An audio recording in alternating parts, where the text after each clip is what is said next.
So today's topic is talking to all of our pregnant mamas who like to run.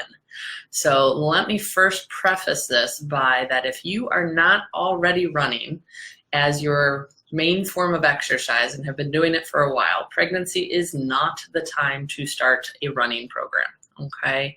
Walking, yes, great, but running is a little bit too high impact, and it is not something that we should start up with while we are pregnant if it's something that we have never done before. But if you are an avid runner and have been running prior to pregnancy and want to continue to run through pregnancy, as long as deems it safe and appropriate for you, you are okay to do that. But I want to come today and talk to you about some potential exercises that you might want to incorporate into your warm-up so that we protect a few vulnerable areas of our body that are a little bit more vulnerable in pregnancy than in not. And you might ask, like, well, why are these areas more vulnerable? So when we're pregnant, our hormones change and our ligaments start to loosen up a little bit more, especially around the pelvis, to make room for the baby. And that loosening of the ligaments can put some extra strain through our pelvis and our hips. And so our hip muscles, our pelvic floor, and our buttocks muscles all can be at a little bit more of a risk because of the extra weight of the baby as well as the laxity of the ligaments. So we want to do a little bit of extra TLC for those muscles to make sure that they're in a good place. So again, if you are a pregnant mama who likes to run, then tune in to learn about 6 exercises that you may find helpful to keep you running safely and comfortably and injury-free through your pregnancy. So the first one, and let me again, I think I said already, I would do these as a warm-up before your run. And these are exercises that can be done on a daily basis. They don't necessarily have to be done just on days that you run, but definitely as a warm-up before you run. So the first one is working out your pelvic floor muscles. So these are the bowl of muscles that are on the bottom of our pelvis, and they are basically supporting the baby as well as our pelvic organs right now. So they are taking a big load through them. And so a contraction of the pelvic floor muscles, you may have heard it be called a Kegel exercise. So when we contract those muscles, they lift up and into the body. And then when they relax, they come back down.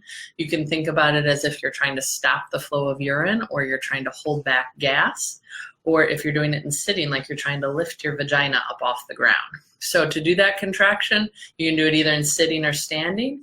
You want to think about doing that Kegel or pelvic floor muscle contraction and trying to hold it for maybe about 5 seconds or so, and then relax and do about 10 repetitions. If you're trying this and you're not feeling anything happen, then this may be a good time to partner with a pelvic floor physical therapist to make sure that you are correctly finding and using your pelvic floor muscles, because these guys are mega important during pregnancy and our labor and delivery and the recovery afterwards. So if that's just a little caveat there, that if you're not having an easy time trying to find them or use them, then you should partner up with a pelvic physical therapist. All right, so that's the first one, pelvic floor muscle contractions. Hold for 5 seconds, do 10 repetitions. The next 2 are going to be stretches. So the first one is a stretch for our calf muscles. And basically you can get into a lunge position. So one leg in front and the other leg back a little bit in a lunge position with your feet around shoulder width apart. And that back leg, you want to make sure that the toes are pointing forward and that the heel stays on the ground. And then you can shift your body weight forward over the front leg a little bit, and you should feel a pull or a stretch in the back of your calf on the leg that's in back. Once you get to a position that you can feel the stretch, hold it for maybe about 10 to 20 seconds and do about 3 repetitions. And you will have to do both sides on this one to get both legs, the calf muscles, stretched out. So you can switch back and forth, or you can do all one side and then the other side, whatever's easiest for you. The second stretch that we're going to do is to move up and stretch the hip flexor muscles on the front of the hip. And so these guys are kind of right in your, just lateral to our groin area here. And you can be in that same lunge position, but instead of working on keeping the back heel on the ground, and trying to lean forward to feel the stretch in the back of the calf. This time you're gonna let your heel pop up a little bit, and you're gonna tuck your pelvis underneath you like you're trying to push the pelvis forward and push your back leg forward a little bit to get that stretch into the hip flexors on the front of the thigh. And you may feel it go down even further into the front of the thigh depending on how you're doing it. But it's meant to give you that stretch right in the front of the hip. And just like the calf stretch, you want to hold it for about 10 to 20 seconds and do maybe 3 repetitions on each side. So those are 2 stretches that I'm talking about. And then my last 3 exercises that I have for you are to help strengthen around the hips. So these muscles are really important for runners and really important during pregnancy. And so we want to make sure that we're taking care of them. So 2 exercises I really like for our hip muscles are to be done on our hands and knees. So, getting down on the ground on your knees and on your hands. And one of them is called bird dog. So what you do with that one is you kind of pull the belly in around your baby to hold kind of tight and firm through the trunk. And then you're going to raise one arm up and out in front of you while you let the other leg go back behind you. And the point is to try and stay nice and still through the trunk. You shouldn't be wavering back and forth, side to side when you do it. And that's, you want to try and engage through your trunk muscles to stay still. I tell people a lot of times just to pretend they have a hot cup of coffee on their back, and you don't want that cup of coffee to spill. Okay, so alternating back and forth, lifting opposite arm and leg up, going back and forth. I know I'm sitting up and not on hands and knees, but it gives you something. You want to do about 20 repetitions total. Okay. All right, the next one on hands and knees is another one to work through the buttocks muscles.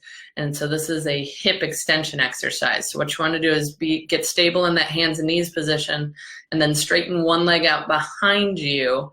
And that leg that's out straight, you want to kind of pulse it up towards the ceiling and back down, up towards the ceiling and back down. And that's using your buttocks muscles to do it. If it's uncomfortable doing it with the leg straight, you can have the knee bent and more like pulsing the heel up towards the ceiling. With that one, again, you want your trunk to stay nice and still, and you're going to do 20 repetitions on one leg and 20 repetitions on the other leg. If doing 20 in a row seems like quite a lot, start with doing 10 on one leg and 10 on the other, and then coming back and doing a second set. All right, I've got one last exercise for you guys today, and this is to help work on the side of the hips, or our hip abductor muscles. Again, very important in running. And so laying down on your side, you can be laying down all the way with your head down, or you can kind of prop up on your arm, whatever's comfortable. Your bottom leg can be bent, and then you're going to straighten your top leg out, and you are going to lift that top leg up and down towards the ceiling, or I guess if you're running outside, towards the sky, however you want to think about it. But we're going to lift it up and then back down, and again doing 20 repetitions on each side. So you're going to have to roll over and get the other side with it. And again, with the hands and knees exercises, like I told you, you want to make sure that your trunk is staying nice and still and you're not doing a lot of rotating or wobbling back and forth. All right, so there you have it. I have a quick little warm-up routine for my pregnant mamas who like to run. And just to recount it again, we've got pelvic floor muscle contractions, a standing calf stretch, a standing hip flexor stretch, hands and knees bird dog exercise, hands and knees hip extension, and sideline hip abduction. So all of these should be done as a warm-up before you start your run. If you have any questions about this, please feel free to message me or comment below. If you'd like me to take any pictures of these exercises to make it easier for you, you can also let me know in the comments, and I will go ahead and get that done for you. But I hope everyone has a great rest of their day.